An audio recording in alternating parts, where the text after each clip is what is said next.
Bonsoir à tous et bienvenue. À 26 jours de la présidentielle et à 10 jours de l'ouverture de la campagne électorale, une délégation conjointe de la CEDEAO, de l'Union africaine et des Nations unies a entamé une visite en Côte d'Ivoire ce lundi. Au menu, des entretiens avec les principaux acteurs et institutions impliqués dans l'organisation du scrutin. Le président de la République a procédé ce matin à la pose de la première pierre des superstructures du deuxième terminal à conteneurs du port autonome d'Abidjan. Il permettra, entre autres, d'accueillir et de traiter des navires porte-conteneurs avec 16 mètres de tirant d'eau.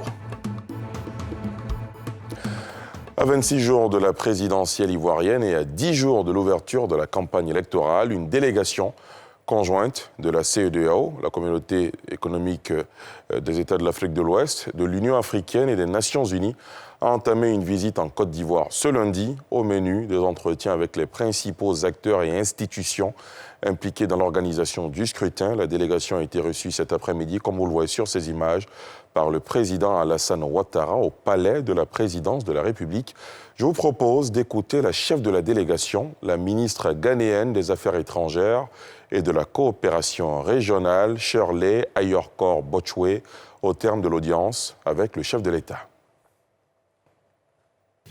Notre mission ici est une mission d'implication auprès des acteurs politiques ainsi que des parties prenantes politiques pour nous assurer de la tenue d'élections apaisées, paisibles, crédibles et inclusives.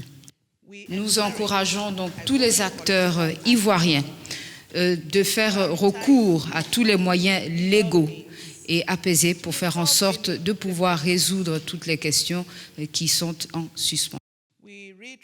Nous avons réitéré à l'endroit de Monsieur le Président de la République, Son Excellence Monsieur Alassane Ouattara, l'engagement de la CEDEAO, de l'Union africaine ainsi que celle des Nations unies quant à un processus solidaire, car nous connaissons la place prépondérante que tient la Côte d'Ivoire dans la région, sur le continent et bien entendu dans le monde entier. Cette délégation conjointe de la CEDEAO, de l'Union africaine et des Nations unies s'entretiendra avec tous les principaux acteurs et institutions impliquées dans l'organisation de l'élection présidentielle. Ce matin déjà, elle s'est rendue au Conseil constitutionnel en présence de Yéli Traoré. Une mission de diplomatie préventive conjointe CEDEAO, Union africaine, Nations unies séjourne à Abidjan du 4 au 6 octobre prochain. Cette mission, qui fait suite à la réunion consultative virtuelle du 31 août 2020, a rencontré le Conseil constitutionnel ce matin. La mission, conduite par la ministre des Affaires étrangères du Ghana, présidente en exercice du Conseil des ministres de la CEDEAO, aura d'autres échanges avec les principaux acteurs et institutions impliquées dans l'organisation de l'élection présidentielle en Côte d'Ivoire. Des rencontres avec les principales ONG du pays, les partis politiques de la majorité présidentielle et de l'opposition figurent également au menu de cette mission internationale. La délégation rencontre également ce lundi le président de la République ainsi que d'autres présidents d'institutions. L'élection présidentielle est prévue pour le 31 octobre 2020 et la campagne électorale démarre officiellement le 15 octobre prochain. Toujours dans le contexte de ces élections présidentielles à venir, le représentant de l'Union européenne à la tête d'une délégation d'ambassadeurs a lui aussi entrepris une série de rencontres avec les leaders politiques ivoiriens. Ce lundi, en début de soirée, il a échangé notamment avec Pascal Affi-N'Guessan, président du FPI, parti d'opposition. Objectif affiché, la recherche d'un scrutin apaisé. Je vous propose de l'écouter. Aujourd'hui, on a pu échanger avec le président Affi-N'Guessan et beaucoup de vice-présidents, secrétaires généraux qui ont fait l'honneur. De notre côté, il y avait les ambassadeurs de différents États membres de l'Union européenne et moi-même. Nous, on était à l'écoute et on continuera dans les jours qui viennent de rencontrer les autres partis politiques. Donc demain, on va rencontrer le président Bédié, PDCI, Assoadou, de FPI Pro-Gbagbo, et on continuera de voir tous les partis politiques. Le président de la République a procédé ce matin à la pose de la première pierre des superstructures du deuxième terminal à conteneurs du port autonome d'Abidjan. Il permettra, entre autres, d'accueillir et de traiter des navires porte-conteneurs avec 16 mètres de tirant d'eau contre 11,5 mètres actuellement, d'améliorer les cadences de traitement des navires porte-conteneurs et d'accroître surtout l'attractivité du port d'Abidjan pour les armateurs. Le compte-rendu de Nadia Edja et Fulgence Kisiedou. C'est un pas de plus pour le développement économique du pays. Dans 18 mois, le port d'Abidjan sera doté d'un deuxième terminal à conteneurs. Il répondra aux standards internationaux avec 0% d'émissions de CO2. Le terminal sera équipé de 6 portiques à quai, 13 portiques de parc, 36 tracteurs, tous 100% électriques. Ce sera le premier terminal proche du zéro émission en Afrique. Bâti sur une superficie remblayée de 37,5 hectares, ce terminal disposera de 3 postes à quai avec 16 mètres de tirant d'eau pour un coût global de 596 milliards de francs CFA. Un projet qui générera 450 emplois directs et permettra de faire du port d'Abidjan un hub de transbordement sur la côte ouest africaine. Ce terminal, d'un coût total de 596 milliards de francs CFA, dont 324 milliards pour les infrastructures qui nous accueillent ce matin, aura une capacité de 2 500 000 conteneurs, de 1 500 000 conteneurs, contre 1 million de conteneurs pour l'ancien terminal, faisant donc passer la capacité de traitement des conteneurs au port d'Abidjan de 1 million de conteneurs 1 à 2 500 000 conteneurs 1. Démarré depuis octobre 2015 par les infrastructures, la construction de ce deuxième terminal à conteneurs est inspirée par la vision du président de la République de repositionner le port d'Abidjan sur l'échiquier maritime. En 9 ans, ce sont plus de 1000 milliards investis par l'État de Côte d'Ivoire pour la renaissance du port. Vous savez un peu mon obsession pour la création d'emplois pour les jeunes et c'est un projet qui me tient à cœur compte tenu de son impact sur l'emploi. Bien sûr, c'est un gros investissement, mais également pour la fluidité que cela permettra de donner donc au port d'Abidjan, qui est quand même le poumon de l'Afrique de l'Ouest. Vaste de 1840 hectares, le port d'Abidjan, poumon de l'économie nationale, offre 75 000 emplois directs et indirects et a contribué à 75% des recettes douanières en 2019. Pour cette même année, le trafic est estimé à plus de 25 millions de tonnes, un chiffre record. En ces périodes électorales tendues, des ex-détenus de la crise post-électorale de 2010 militent pour la non-violence. Ce week-end, ils se sont engagés à ne pas participer aux actions de nature à favoriser le chaos. Thiemé Dandje, Mathurin Badé. Ces jeunes ne veulent plus s'associer au mouvement de violence en Côte d'Ivoire. Après leur séjour carcéral, pour des faits en lien avec la crise post-électorale, ils ont été élargis suite à la mesure d'amnistie. Réunis en collectif, ces ex-prisonniers se sont engagés devant le porte-parole adjoint du gouvernement, Mamadou Touré, à tourner le dos à la violence et œuvrer pour la paix. Il n'est pas normal, il est inconcevable que le frère du Nord pense que le frère du Sud est son ennemi. Il est inconcevable que le frère de l'Est pense que le frère de l'Ouest est son ennemi. Nous sommes les enfants d'une seule nation. Quand le pays brûle, c'est notre avenir qui est en train de brûler. Donc désormais, chaque jeune de la Côte d'Ivoire doit avoir un seau d'eau dans la main pour éteindre tout ce qu'est feu dans cette nation. Avant la descente sur le terrain, Thierry Ibo et ses camarades appellent leurs camarades à ne pas se laisser instrumentaliser par les hommes politiques qui invitent à descendre dans les rues. Un appel citoyen que salue le ministre de la Jeunesse et de l'Emploi des Jeunes. Soucieux de voir les jeunes de tous bords manœuvrer pour le pardon et la réconciliation, gage de stabilité et de développement du pays. Je voudrais saluer donc l'initiative du collectif donc des ex-détenus de la crise post-électorale qui pour la plupart sont partisans donc, de l'ancien régime et qui ont décidé de façon souveraine à partir donc des expériences vécues de prendre des engagements aujourd'hui en faveur de la paix et de la réconciliation. Ils ont été pour certains instrumentalisés mais abandonnés par ceux qui lui ont demandé donc de sortir pour commettre donc des actes et ils ne sont plus prêts aujourd'hui donc à suivre donc tous ceux qui tiennent des discours allant donc dans le même sens qu'en 2011. Ils attendent aujourd'hui la solidarité donc, de la République et du gouvernement. Je me ferai fort donc, de relayer cette demande donc, auprès du président de la République et du Premier ministre Ahmed Bakayoko. Notons que Mamadou Touré a invité ses hôtes à se rapprocher des structures de l'Agence Emploi Jeunes pour le financement de leurs activités en vue de leur insertion socio-économique, écartant toute discrimination en la matière. Les acteurs des petites et moyennes entreprises ont exposé ce lundi leurs difficultés et réalités au chef du gouvernement ivoirien Ahmed Bakayoko, relevant l'importance de leur secteur pour l'économie ivoirienne au centre de la stratégie du gouvernement.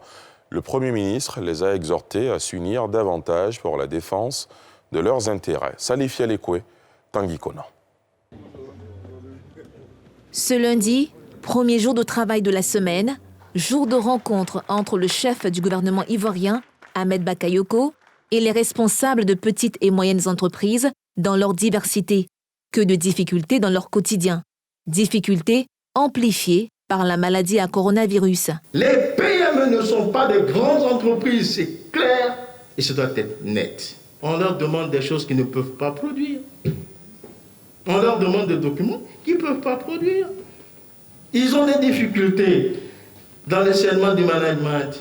Ils ont des difficultés pour gérer pour la gestion de leurs affaires. Ils ont des problèmes vis-à-vis des impôts. Ils ont un ensemble de difficultés qui sont des réalités qu'on ne peut pas ne pas en tenir compte. Le porte-parole de la plateforme des PME, quant à lui, a soumis un livre blanc à Ahmed Bakayoko, dont la substance a été livrée au cours de cette rencontre. La réorganisation de la caisse des dépôts au profit des PME. L'accélération de la mise en place des activités de financement par le crowdfunding. Aussi, nous demandons une amnistie fiscale de 3 ans pour les secteurs de l'hôtellerie, des agences de voyage, du divertissement, de la restauration qui ont été durement impactés par les effets de la crise sanitaire, notamment la décision administrative de fermeture. Après avoir écouté ses hôtes, Ahmed Bakayoko a promis que son gouvernement accordera une oreille attentive à toutes ces préoccupations des PME, essentielles dans l'économie ivoirienne, tout en invitant l'ensemble des fêtières à une action unitaire pour mieux défendre leurs intérêts. Nous mettrons tout en œuvre pour renforcer notre appui aux PME. J'ai demandé que des dispositions soient prises pour accélérer le décaissement du fonds de soutien aux PME mis en place par le plan de riposte économique, sociale et humanitaire adopté par le gouvernement pour réduire l'impact du Covid-19 sur notre économie. Nous avons pris les dispositions pour rendre le fonds de garantie des PME opérationnel dans les tout prochains jours. Les PME constituent environ 95% du tissu économique en Côte d'Ivoire. Ce lundi a été aussi marqué par le début des cours dans les structures socio-éducatives de base, les complexes socio-éducatifs, centres de protection de la petite enfance, jardins, crèches et garderies du pays. Le top départ a été donné ce lundi par la ministre de tutelle à Yopougon, Niangon. Le point de Traoré Médanger.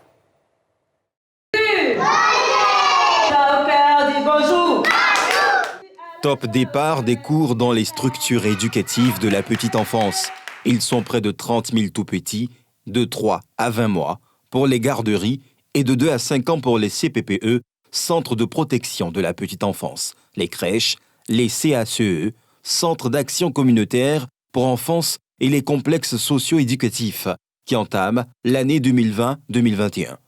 Avant les premiers cours, acteurs et partenaires de cet ordre d'enseignement rattachés au ministère de la Femme, de la Famille et de l'Enfant se sont retrouvés au CPPE, Mami Adjoa de Yopougon Niangon. Une occasion pour la ministre de tutelle d'appeler les encadreurs de la petite enfance à œuvrer pour des services de qualité. La démarche qualité est le leitmotiv de mon département ministériel. Toutes les actions du ministère s'inscrivent dans cette démarche qualité. Pour cette année qui démarre, le thème choisi est « Tous ensemble pour des structures socio-éducatives de qualité ». Ce thème indique bien les perspectives de cette nouvelle année 2020-2021, à savoir l'équité, l'égalité, la solidarité dans un environnement social sécurisé et bienveillant. Pour ce faire, il importe que nos structures continuent de s'inscrire dans cette démarche qualité pour une meilleure offre de services. Dans cette dynamique, elle a rappelé que le gouvernement a sorti de gros moyens pour accroître l'offre de services et mobiliser du matériel. Pour Liramata Bakayoko, un bon usage s'impose sur le terrain. Vous venez de recevoir les différents documents des directives pour cette rentrée 2020-2021 et je vous en félicite et je vous encourage au strict respect des instructions contenues dans les différents documents.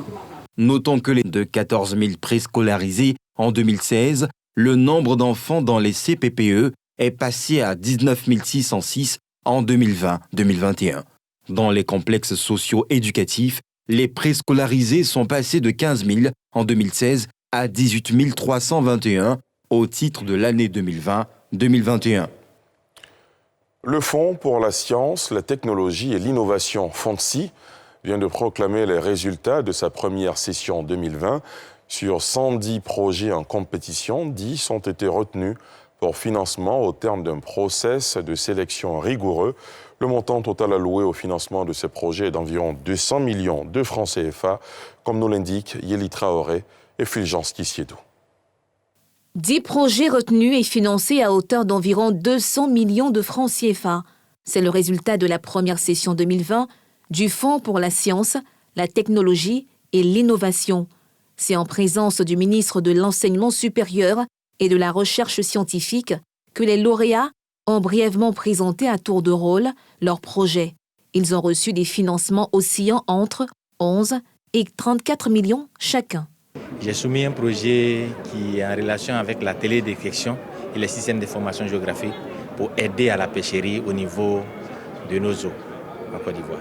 C'est une joie, c'est une fierté intellectuelle de savoir que ce qu'on fait dans son petit bureau est reconnu au niveau national d'abord. Le projet que nous avons soumis au financement du FONSTI et pour lequel nous avons été lauréats aujourd'hui vise donc à prolonger la durée de conservation de la mangue par des approches biotechnologiques et aussi de la transformer en divers produits qu'on pourrait utiliser aussi bien dans l'alimentation animale, humaine, en cosmétique et en industrie pharmaceutique.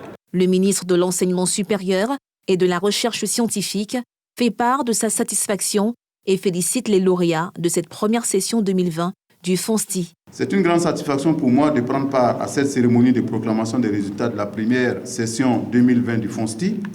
Ces premiers financements du FONSTI sont importants puisqu'ils signent le démarrage effectif de ce nouvel organisme de financement de la recherche qui vient élargir et renforcer les capacités opérationnelles du PASRES.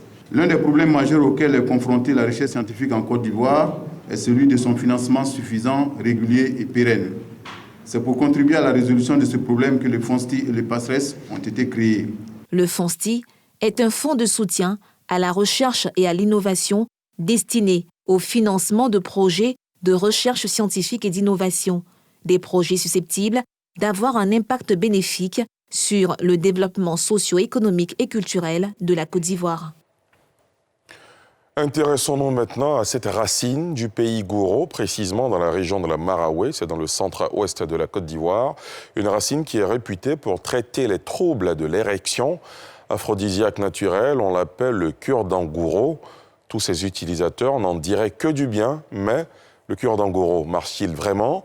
Est-ce une légende ou une réalité? Incursion à Manfla, village de Zienoula, à la rencontre d'un planteur qui s'est reconverti en vendeur de cette plante baptisée le Viagra africain. Un reportage exclusif de Thiemé Dandje et Eric Imo. Zienoula, centre-ouest de la Côte d'Ivoire, ville d'origine du Zaouli, masque classé au patrimoine mondial de l'UNESCO. La localité lui doit en partie sa renommée à travers le pays et le monde. Elle peut aussi compter sur une plante réputée traiter les troubles sexuels de l'homme, le cure-dent gouro. Sur place, tous n'en disent que du bien. Le cure-dent gouro, c'est une spécificité des gouros. Nous sommes nés avec, nos parents sont nés avec. Ils se mariaient à 4, à 5, 6 femmes. Mais toutes ces 6 femmes, il faut les satisfaire. Mon directeur de service a eu problème. Il dit, madame, voilà, j'étais un homme de femme. Quand je vais ici, ça marche. Je vais de l'autre côté, ça ne marche pas. Je dis, ah, patron, j'ai un oncle à qui je vais lui dire. Et cet oncle, il est venu avec le cul-dent, il a mesuré avec son doigt du milieu. Et il a dit comment mon patron devait utiliser. Et quand mon patron a utilisé, il dit, si tu finis d'utiliser là, ton oreiller là, il faut piquer à côté. Et ça a été le deuxième jour, mon patron est venu me dire, il n'y a rien à dire. Tout est propre. Quoiqu'unanime sur l'efficacité de la plante miraculeuse, tous relèvent des cas de faux, de nature à discréditer le cure-dent. Quelqu'un rentre là, il enlève un arbre là, qui n'a même pas de nom, il vient vendre. Ce n'est pas ça. Mais ceux qui connaissent le cure-dent gourou, le vrai cure-dent gourou, quand ils prennent ce soir, mais la femme vient le matin, elle va balayer la cour. Soucieux d'en savoir sur la provenance de cette solution traditionnelle, nous mettons le cap sur Gonfla, sur l'axe Zuinula-Goitafla-Mankono. Au bout d'une dizaine de minutes de voyage, nous voici dans ce village récemment électrifié. Nous y avons rendez-vous avec ce planteur. C'est dans la maison que le cure-dent gourou nous est présenté. Ah, vraiment, pour avoir là, c'est le vieux qui m'a montré, sinon moi je ne connaissais pas. Il y a beaucoup de faits, hein. Tu vas en brousse, et puis tu regardes. Tu fouilles dans l'herbe. Si tu as eu un, tu enlèves en haut. Tu trappes comme ça pour enlever. Tu trappes comme ça pour enlever. Le père de 23 enfants est formel. Le cure-dent gourou marche à 100%, mais des conditions doivent être respectées. Ton doigt qui est au milieu là, tu mesures avec ça comme ça, et puis tu commences à couper. Mais on ne peut pas couper simple comme ça, c'est pas bien. Tu fais ça, c'est gâté. Si tu as une femme avec toi, ou bien une fille avec toi là, tu croques bien. Quand tu as fini de croquer maintenant, tu as vu non? Tu déposes une mille, sur les mille comme ça. Mais tu travailles fort même. Et ça qui est là. Le cultivateur, qui fait de la vente de cure-dent gourou son nouveau gagne-pain, se dit disponible pour une production industrielle du Viagra ivoirien naturel. Dans cette dynamique, il met la balle dans le camp des chercheurs du pays. Le produit est-il connu du monde universitaire du pays? La réponse, on l'aura avec cet enseignant-chercheur du Centre national de floristique. Sans difficulté, il retrouve dans le jardin botanique la plante réputée traiter la faiblesse sexuelle. C'est Thurea heterophylla, la famille des Meliacées. C'est un pays gourou, un pays bété. C'est la plante la plus connue comme étant la plante aphrodisiaque. Ce sont les racines, les tiges que les gens utilisent pour pouvoir faire leur potion aphrodisiaque. Le cure-dent gourou n'a aucun secret pour le directeur de l'unité de production de phytomédicaments. La composition chimique révèle la présence d'alcaloïdes, la présence de glycoprotéines, la présence de polyphénol et surtout de glycosides cardiaques. Donc ce sont ces molécules-là qui peuvent conférer à la plante son activité aphrodisiaque. Des utilisateurs de Thurea heterophylla confirment les dires du professeur Zihiri Guédé. Le premier rendez-vous, il faut s'apprêter. Prends ton cure-dent gourou, tu sais d'un petit verre, tu tapes, c'est ton rendez-vous, mon vieux. Ah non, elle va t'appeler tous les jours, elle va pas regretter. Ton nom va jamais se gâter. Si tant est que les principes actifs de la plante traitent les maux de la sexualité masculine, pourquoi le produit reste absent du circuit pharmaceutique? Thurea heterophylla, comme peut-être Vernonia colorata ou bien Tithonia diversifolia, ce sont des plantes qui ont fait la preuve de leur efficacité en milieu traditionnel. Et les compétences existent pour pouvoir les transformer en médicaments qui puissent être acceptés par la communauté scientifique. Les laboratoires existent en Côte d'Ivoire. Mais souvent, ce qui nous manque, ce sont non seulement les équipements, mais c'est la volonté. La volonté politique pour dire, bon, moi, je vais prendre en charge la production de tel ou tel médicament. La balle est renvoyée dans le camp des autorités sanitaires. Leur décision pourrait être non seulement une production à grande échelle de cette plante, menacée de disparition avec la destruction avancée du couvert forestier national, mais aussi retrouvée dans les officines sous forme de gélules ou de comprimés, le cure-dent gourou Viagra ivoirien. Et c'est après cette découverte du Viagra ivoirien que prend fin ce journal. Merci de l'avoir suivi. Excellente suite de programmes sur la nouvelle chaîne ivoirienne.